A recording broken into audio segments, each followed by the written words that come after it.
hard of hearing, you're not the only one. In fact, again? I know. What? This is an important story because it affects a lot of Australians. It is very common, with around 22% of Australians over 15 hearing impaired.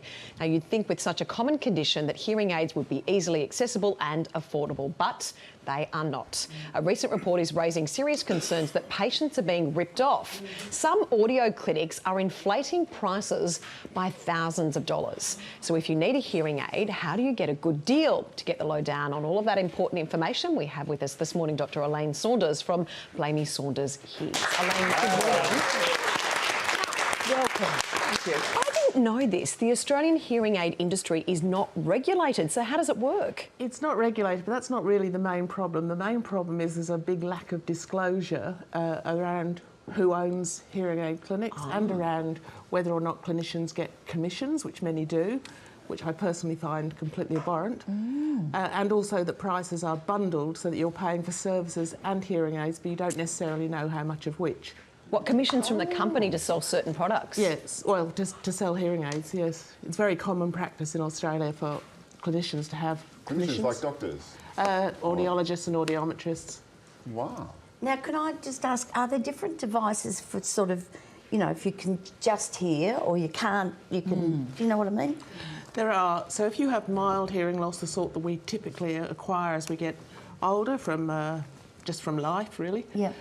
You really want hearing aids that sound really nice, so that because you probably remember what really nice hearing sounded like. Yeah.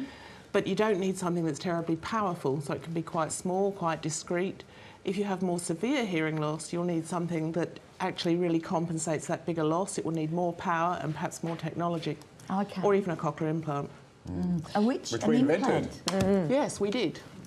And often, I would sort of think the more that you pay for something, the better the product will be. Is that the case? It's not the case overall. It's probably the case within one dispensing centre, but it's not the case overall. So price is not a terribly good guide to hearing aids, in that we can now produce hearing aids and not sell them at such high profits and give people really, really high quality experience.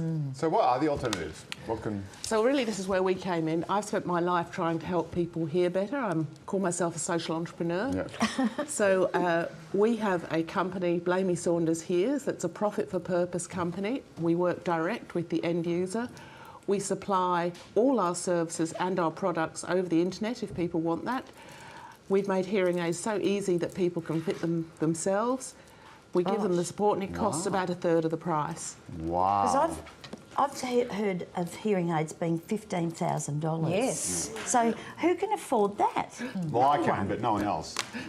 So it's very, very overwhelming. A lot of products, a lot of choices, and you said there's a lot of obviously hidden interests that people aren't declaring. What insider tips would you give people when they're shopping for hearing aids? I think people shopping for hearing aids should look online, shouldn't be afraid of online, because if you, as long as there is good support, our company, Blamey Saunders Hears, we do an online hearing test, which uses words so that people can find out which sounds of speech they find it hard to hear and which sounds of speech they find easy. It takes about 10 minutes. All you need is a computer and some speakers and a reasonably quiet space. To do it yourself? You can do it yourself.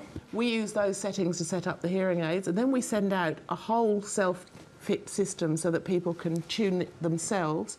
But if they want, they can come into a clinic. We have clinics as well. Or if they want, we can take it over with teleaudiology and do it all for them, whether they live in Tamworth or Orange or inner Sydney. Often regional areas are forgotten, so That's thanks so right. much.